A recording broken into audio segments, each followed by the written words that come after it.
Assalamualaikum warahmatullahi wabarakatuh. Saya Umi Marata Solikah akan mereview makalah kelompok 3 yang berjudul Sejarah Lahirnya Peraturan tentang Tata Cara Penyelesaian Sengketa Ekonomi Syariah.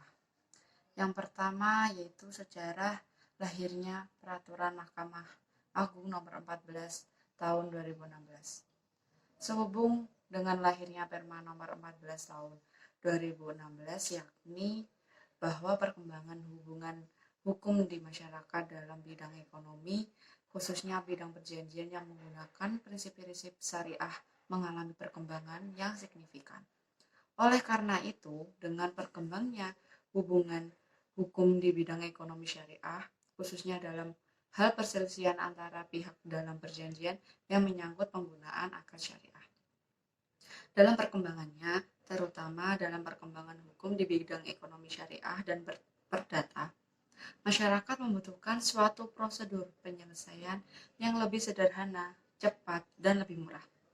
Dalam peraturan Mahkamah Agung Ketentuan Umum Pasal 1 Nomor 14 tahun 2016 yang dimaksud dengan ekonomi syariah adalah usaha atau kegiatan yang dilakukan oleh orang atau perorangan, kelompok, badan usaha yang berbadan hukum atau tidak berbadan hukum dalam rangka memenuhi kebutuhan yang bersifat komersial dan tidak komersial menurut prinsip syariah.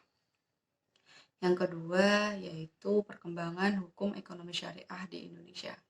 Secara historis, norma-norma yang bersumber dari hukum Islam di bidang perikatan ini telah lama memudar dari perangkat hukum akibat politik penjajah yang secara sistematis mengikis keberlakuan hukum Islam di Indonesia. Akibatnya, lembaga perbankan termasuk perbankan syariah maupun lembaga keuangan lainnya sangat terbiasa menerapkan ketentuan buku ketiga KUH Perdata.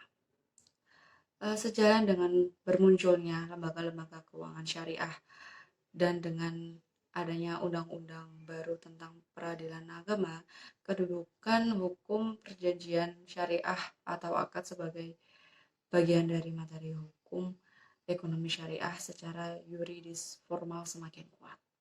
Lahirnya Undang-Undang Nomor 3 Tahun 2006 tentang Peradilan Agama sebagai amandemen terhadap Undang-Undang Peradilan Agama yang lama membawa implikasi baru dalam sejarah hukum ekonomi di Indonesia.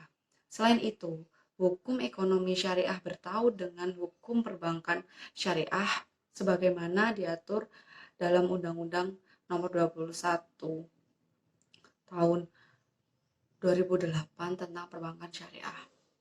Kemudian, hukum ekonomi syariah juga bertaut dengan hukum surat berharga syariah sebagaimana diatur dalam Undang-Undang Nomor 19 Tahun 2008 tentang surat berharga syariah. Hukum zakat dan wakaf sebagaimana diatur dalam Undang-Undang Nomor 23 Tahun 2011 tentang pengelolaan zakat. Adanya undang-undang yang berkaitan dengan ekonomi syariah menunjukkan bahwa sistem ekonomi syariah di Indonesia mulai memberikan ruang kepada ekonomi syariah dengan peraturan perundang-undangan tersebut, maka kekosongan hukum dalam bidang ekonomi syariah dapat teratasi. Sekalipun itu belum maksimal, bermunculannya lembaga perbankan syariah yang dimulai sejak tahun 1991 dengan lahirnya Bank Muamalat Indonesia merupakan wujud dari penerapan ekonomi syariah di Indonesia.